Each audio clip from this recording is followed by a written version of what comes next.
আচ্ছা, আমরা করব 4 এর ম্যাথগুলো, ঠিক আছে? 4 এর ম্যাথগুলোর সূত্রগুলো কি কি? এই কথা বলে না, কথা বলে না। আমরা আগে সূত্রগুলো শিখি। সূত্রগুলো সবাই যে পাশে লিখি। সূত্র এটা হচ্ছে ত্রিকোণমিতির যোগ বিয়োগের সূত্র লাগবে। 1 নম্বর sin c plus sin d, সূত্র হচ্ছে 2 sin c plus d divide by 2 cos c minus d divide by 2, 1 নম্বর সূত্র।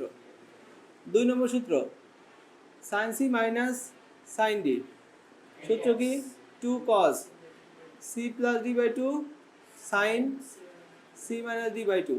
3 নম্বর সূত্র cos c plus cos d, সূত্র 2 cos c plus d by 2 cos c minus d by 2। 4 নম্বর সূত্র cos c minus cos d, 2 sin c plus d by 2 sin d minus c by 2। এই 4টা সূত্র এখন আমাদের কাজে লাগবে, বুঝতে পারছি? আচ্ছা, তো 4 এর অঙ্কগুলো আসলে সবই সেম। এখানে 4 এর 1 থেকে 4 এর 5 পর্যন্ত 100% সেম ম্যাথ, ঠিক আছে? আমি 4, 5 থেকে একটা করি, কোনটা করব? 5 নম্বর। আচ্ছা, আমরা 4 এর 5 করি, ঠিক আছে? 4 এর 5, হ্যাঁ। তো 4 এর কত নম্বর করব? 5 নম্বর। কি বলা হয়েছে? sin 7 theta minus root 3 cos 4 theta এত সমান sin থিটা। গেটটা একটু লাগাই দাও তো, শব্দ আসতেছে, একবার ব্লক করে দাও, কেউ আসতে ঢুকবে। আচ্ছা আচ্ছা, এই কোশ্চেনে বলা হয়েছে কি সমাধান করো, তাই না? ঠিক আছে। এখন আমরা যোগ বিয়োগের সূত্রে দেখতে পাচ্ছি সবগুলো সহগ 1, সবগুলো সহগ কি 1। আর যোগ বিয়োগ কিন্তু সিমিলার অনুপাতে হয়, যেমন দুইটাই সাইন লাগবে অথবা দুইটাই কজ লাগবে, সাইন কজ মিক্স থাকলে হবে না। কথা বুঝছি? তাহলে এইখানে যেহেতু আমাদের যোগ বিয়োগ করার অবস্থা আছে, সেই জন্য আমাদের কি করতে হবে? সিমিলারগুলো একপাশে করতে হবে, ঠিক আছে? আচ্ছা, যোগ বিয়োগ করার বৈশিষ্ট্যের মধ্যে আরেকটা বৈশিষ্ট্য হচ্ছে এদের মধ্যে কিন্তু কোনো পাওয়ার থাকে না। পাওয়ার থাকে না, এখানেও কিন্তু কোনো পাওয়ার নেই। বুঝতেছো বিষয়গুলো?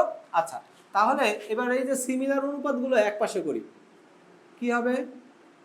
sin 7 theta minus sin theta root 3 cos 4 theta. বুঝতে পারছি? আচ্ছা, ঠিক আছে। তো এবার একটা জিনিস খেয়াল করো, এইখানে কোন সূত্রটা হচ্ছে? এটা মাইনাসের সূত্র, তাহলে 2 cos c plus d divided by 2, তারপরে কি হবে? sin c minus d divided by 2 রুট 3 cos 4 থিটা। বুঝতে পারছি? তাহলে এখানে কত হচ্ছে? 2 cos, এখানে হচ্ছে 4 থিটা, আর এখানে cos হচ্ছে, সরি, sin 3 থিটা। আচ্ছা, এই পাশ থেকে এটাকে মাইনাস করে নিয়ে আসো, cos 4 থিটা এত ইকুয়াল 0। আমরা কি কমন নিতে পারি? cos 4 থিটা কমন নিচ্ছি। cos 4 থিটা কমন নিলে কি থাকে? 2 sin 3 থিটা মাইনাস রুট 3 এত ইকুয়াল 0। আচ্ছা, এবার আমরা এখান থেকে cos 4 থিটা এত ইকুয়াল 0, আর এখানে 2 sin 3 থিটা মাইনাস রুট 3 এত ইকুয়াল 0 লিখতে পারি। আচ্ছা, এবার এই জায়গাটার জন্য আমরা কি সূত্র করব বলো তো? এই জায়গাটার জন্য সূত্র কি? আচ্ছা, এই পাশের সূত্রগুলো একটু লিখি, হ্যাঁ। cos থিটা সমান 0 হলে কি হয়? থিটা সমান কি হয়? আলফা। আচ্ছা, আম্বিয়া বুঝতেছো? ভয় পেয়েছো না? তুমি বললে যে এই চ্যাপ্টারের অঙ্ক বুঝোই না। নাম্বার 1 তুমি সূত্র মুখস্থ করো নাই, নাম্বার 2 তুমি প্র্যাকটিসও করো নাই, তাহলে সমস্যা কি? এই দিকে দেখো, এই যে cos থিটা সমান 0 হলে থিটা সমান কত? 2n পাই প্লাস মাইনাস আলফা। তাহলে এই যে থিটা এখানে এটা 2n পাই প্লাস মাইনাস কত? Pi by I alpha, sorry, ও এটা ভুল লিখছি তো। দেখো, থিটা সমান হলো এটা হলো 0, তাই না? বিজোড় সমকোণ, তাই না? Plus 1 pi by 2। ও sorry, 2n plus 1 pi by 2। শোনো, এইগুলো মুখস্থ কিন্তু কারোর মনে থাকবে না। এটা চিন্তা করি cos থিটা সমান 0 কোন কোন ইস্যুতে আছে, x অক্ষ না y অক্ষের উপর আছে? 90, বিজোড় 90 এতে থাকে। আচ্ছা, এখানে তখন থিটার মান কত হবে? 2n plus 1 pi by 8। আচ্ছা, এবার আমরা এইখান থেকে কাজ শুরু করি। এবার এখানে হচ্ছে সাইন 3 থিটা কত? √3/2। কি করলাম? এইটার পাশে নিলাম আর এইটার পাশে ভাগ করলাম। তাহলে সাইন কত ডিগ্রি মান? Sine 60, sine pi by 3। এখন সূত্র এটা হলো 1 নম্বর। 2 নম্বর সূত্র কি? সাইন থিটা সমান সাইন আলফা হলে থিটা সমান কত? n pi plus minus 1 to the power n এত ইনটু আলফা।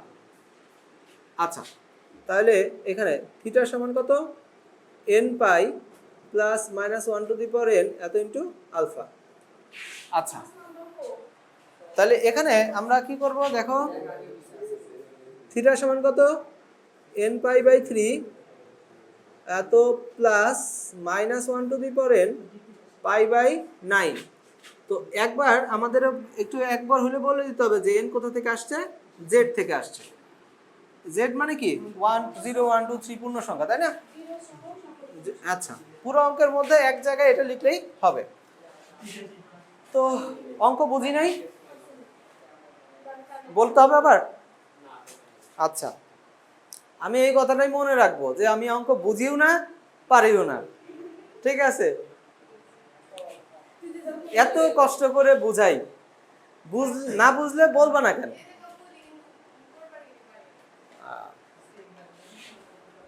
আচ্ছা, রিপিট করতে হবে, ঠিক আছে।